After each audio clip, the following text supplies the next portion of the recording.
Hi friends, welcome to my channel మీ Madhushree Ruchulu. Friends, ఇవాళ నేను ఒక మంచి రెసిపీతో వచ్చేసానండి. అదేంటో చాలామందికి తెలియదు. ఏంటో తెలుసా? అది తెలగపిండి, బీరకాయ తెలగపిండి. తెలగపిండి అండి, మన పెద్దవాళ్ళు మనకి ఇచ్చిన మంచి హెల్దీ అండి. అసలు అది చాలామందికి తెలియదు ఈ రోజుల్లోనూ. అది మనకి తెల్ల నువ్వులు నూనె తీసేసిన తర్వాత వచ్చే పిప్పండి, ఎంత ఫైబర్ ఉంటుందో. అలాగే బాగా డెలివరీ అయిన మన ఆడవాళ్ళకి స్కిన్ జారిపోతుంది. అలాగే బాగా వెయిట్ ఎక్కువ ఉన్న వాళ్ళకి స్కిన్ జారిపోతుంది. ఈ తెలగపిండి కర్రీ కనుక తింటూ ఉంటేనండి రెగ్యులర్గాను ఆ స్కిన్ అనేది టైట్ అయిపోతుందండి బాగాను, చక్కగాను. డైట్ చేసే వాళ్ళకి చాలా ఉపయోగం. డెలివరీ అయిన వాళ్ళకి వాళ్ళ స్కిన్ టైట్ అవ్వడానికి, పాలు పట్టడానికి చాలా ఉపయోగం. ముఖ్యంగా డైట్ చేసే వాళ్ళకి కూడానండి. మరి ఎలా చేద్దామో చూద్దామా ఫ్రెండ్స్? ముందుగా చక్కగా పీల్ తీసేసిన బీరకాయ ముక్కలు తీసుకొని పక్కన పెట్టుకోండి. అలాగే తెలగపిండిని కూడా తీసుకొని, మనకు మార్కెట్లో, సూపర్ మార్కెట్లో దొరుకుతుంది, లేదా గానుగ నూనెలు అమ్ముతారు కదా, అక్కడ కూడా దొరుకుతుందండి. తీసుకొని పక్కన పెట్టుకోండి. సో ముందుగా స్టవ్ వెలిగించుకొని బాండి పెట్టుకొని, తొక్క తీసేసిన వెల్లుల్లిపాయలండి వీలైనంత ఎక్కువ వేసుకోండి. నేనైతే 10 నుంచి ఒక 12 వేశాను. తర్వాత కొంచెం దంచిన వెల్లుల్లిపాయలు కూడా ఒక 3-4 వేయండి ఫ్లేవర్ కోసం.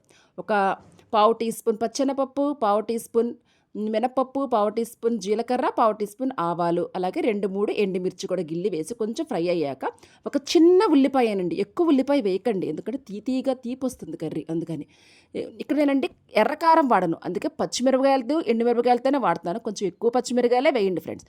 7 నుంచి 8 పచ్చిమిరకాయలు వేసుకోండి, ఎక్కువే. అలాగే ఎండుమిరపకాయలు కూడా. సో ఈ కొంచెం ఫ్రై అయ్యాక చూడండి ఫ్రెండ్స్, ఒకసారి మన ఉల్లిపాయ పచ్చిమిరపకాయలు బాగా ఫ్రై అయ్యాయో లేదో చూసుకోండి ఒకసారి. కొంచెం గోల్డెన్ బ్రౌన్ వచ్చింది కాబట్టి ఈ స్టేజ్లో మనం బీరకాయ ముక్కల్ని వేసేసుకోండి. సో ఫ్రెండ్స్, ఇక్కడ కూడా నేను ఒక్క టీ స్పూన్ ఆయిల్ మాత్రమే వాడాను, గుర్తుపెట్టుకోండి. ఓకేనా? బీరకాయ వేసేసుకొని, సో దాంట్లో తగినంత ఉప్పు, అలాగే పావు టీ స్పూన్ పసుపు వేసేసుకొని బాగా కలిపేసేసి మూత పెట్టి మగ్గనిద్దామండి. ఈ తెలగపిండి అండి చాలామందికి ఈ రోజుల్లో తెలీదు. ఏంటో డైట్ చేసే వాళ్ళకి ఏం ఫుడ్ తినాలో తెలియదు. ఏం కర్రీస్ అస్తమానం రెగ్యులర్గా ఇవే కర్రీసా అనుకుంటారు. కానీ ఒక్కసారి ట్రై చేయండి ఫ్రెండ్స్. చూద్దామా మరి? చూడండి, మనకి బీరకాయలో ఉన్న వాటర్ అంతా వస్తూ ఉంటుంది. ఈ వాటర్తోనే ఉడికించాలండి. ఎక్స్ట్రా వాటర్ కానీ ఏమీ యాడ్ చేయాల్సిన అవసరం లేదు. సో కొంచెం మగ్గుతూ ఉంటుంది అలా వాటర్. ఇలా వాటర్ ఎక్కువ, కొంచెం వాటర్ వస్తున్న టైంలోనే కొంచెం ఎండింగ్ కొంచెం, అంటే కొంచెం బీరకాయ మగ్గిపోయింది ఆ వాటర్ తోటి అన్న స్టేజ్లో మనం తెలగపిండిని వేసుకోవాలండి. నేనైతేనండి ఒక అరకిలో బీరకాయకి ఒక 3 స్పూన్లు తెలగపిండి వేసుకున్నాను. ఎక్కువ వేసుకున్నా బాగుంటుంది టేస్టు. అలాగే తక్కువ వేసుకుంటే ఆ ఫ్లేవర్ తెలీదు. కొంచెం ఎక్కువే వేసుకోండి. వేసుకొని ఆ వాటర్తో సరిపోకుండా బాగా టైట్ అయిపోయింది అని మీరు అనుకుంటే గనక పైన మన రెగ్యులర్ ఫాలో మెథడ్ అండి, చక్కగాను పైన ప్లేట్ పెట్టుకొని ఒక్క గ్లాసు నీళ్లు పైన పోసుకొని ఆ ఆవిరికి ఉడకనిద్దాం. ఎందుకంటే తెలగపిండి పచ్చివాసన పోయి చక్క బీరకాయకి పట్టేలాగా కొంచెంసేపు మగ్గనివ్వాలనండి, అంతకుమించి ఏం కాదు. చూడండి ఫ్రెండ్స్, ఆల్మోస్ట్ కొంచెం ఒక్క 5 నిమిషాలేనండి అలాగా.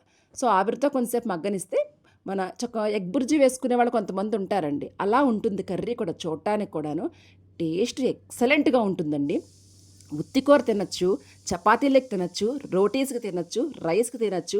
మన డెలివరీ అయిన లేడీస్కి కానీ, డైట్ చేసే వాళ్ళకి స్కిన్ జారిపోతుంది, మన మజిల్ టైట్ అవ్వాలంటే ఈ కర్రీ బాగా ట్రై చేయండి. మరి అందరికీ నచ్చింది అనుకుంటున్నాను ఫ్రెండ్స్ ఈ కర్రీని. మరి ఫస్ట్ ముందుగా చూస్తున్నారు కానీ, ఫాలో చేస్తున్నారు కానీ సబ్స్క్రైబ్ చేయండి ఫ్రెండ్స్.